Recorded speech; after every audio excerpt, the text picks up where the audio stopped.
Hi students, నేను ఈ వీడియోలో క్రిటికల్ యాంగిల్ అంటే ఏంటి, టోటల్ ఇంటర్నల్ రిఫ్లెక్షన్ అంటే ఏంటి అనేది ఈ వీడియోలో చెప్తాను.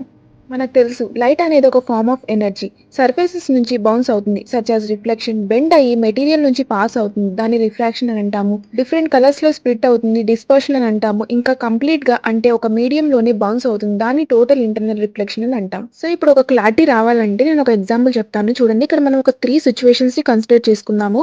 ఫస్ట్ వచ్చేసి ఇక్కడ ఇమేజ్ లో కనిపిస్తుంది చూడండి. ఫస్ట్ సిచ్యువేషన్ లో లైట్ రే అనేది ట్రావెల్ అవుతుంది. ఎక్కడ నుంచి? వాటర్ ఉంది కదా, వాటర్ డెన్సర్ మీడియం లో నుంచి రేరర్ మీడియం అంటే లెస్ డెన్సర్ మీడియం ఎయిర్ లోకి ట్రావెల్ అవుతుంది.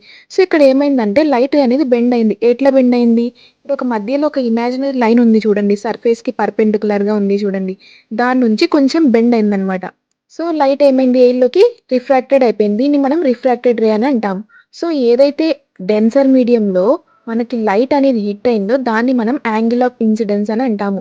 ఏదైతే లైట్ ఉందో బయటికి వచ్చేసింది, ఎయిర్ లోకి రిఫ్రాక్టెడ్ అయిందో దాన్ని మనం యాంగిల్ ఆఫ్ రిఫ్రాక్షన్ అని అంటాం. ఇప్పుడు సెకండ్ సిచ్యువేషన్ లో ఇక్కడ ఏమైందంటే యాంగిల్ ఆఫ్ ఇన్సిడెన్స్ అనేది సర్టెన్ యాంగిల్లో అంటే ఒక పర్టికులర్ యాంగిల్లో ఒక స్పెసిఫిక్ యాంగిల్లో లైట్ అనేది సర్ఫేస్ కి హిట్ అయినప్పుడు ఏమవుతుందంటే లైట్ అనేది బెండ్ అవుతుంది అనమాట. ఎగ్జాక్ట్ గా సర్ఫేస్ నుంచి ట్రావెల్ అయిపోతుంది. ఇక్కడ ఇమేజ్ లో కనిపిస్తుంది కదా, ఆ యాంగిల్ ని మనం క్రిటికల్ యాంగిల్ అని అంటాము. సో ఇక్కడ యాంగిల్ ఆఫ్ రిఫ్రాక్షన్ అనేది 90 డిగ్రీస్ అనేది ఉంటుంది.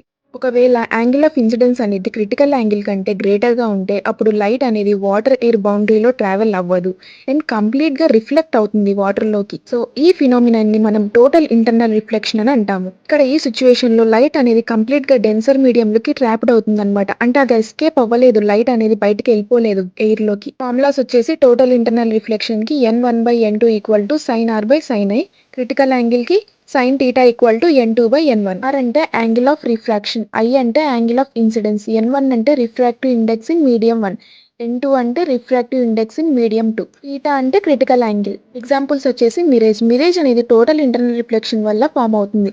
అంటే లైట్ డిఫరెంట్ టెంపరేచర్స్ లో ఉన్న ఎయిర్ లేయర్స్ నుంచి ట్రావెల్ అవుతుంది. సో లైట్ రే అనేది బెండ్ అండ్ రిఫ్లెక్ట్ అవుతుంది గ్రౌండ్ కి దగ్గరలో ఉన్న హాట్ ఎయిర్ లో అండ్ ఒక ఇల్యూషన్ ని క్రియేట్ చేస్తుంది వాటర్ ఉన్నట్టు.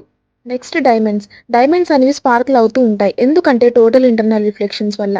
ఎప్పుడైతే లైట్ అనేది డైమండ్ లోకి ఎంటర్ అవుతుందో అప్పుడు మల్టిపుల్ టైమ్స్ రిఫ్లెక్ట్ అవుతూ ఉంటుంది. సో దీని వల్ల షైన్ అనేది క్రియేట్ అవుతుంది. Next one optical fibres. ఈ ఫైబర్స్ అనేవి టోటల్ ఇంటర్నల్ రిఫ్లెక్షన్ ని యూజ్ చేసుకుంటాయి లైట్ ని లాంగ్ డిస్టెన్స్ ట్రాన్స్మిట్ చేయడానికి. లైట్ కంటిన్యూస్ గా రిఫ్లెక్ట్ అవుతూనే ఉంటుంది ఫైబర్ లోకి, డేటాని ఎఫిషియెంట్ గా ట్రాన్స్మిట్ చేస్తుంది లాస్ అవ్వకుండా. సో టోటల్ ఇంటర్నల్ రిఫ్లెక్షన్ ఇలా వేరియస్ టెక్నాలజీస్ లో క్రిటికల్ రోల్ ని ప్లే చేస్తుంది.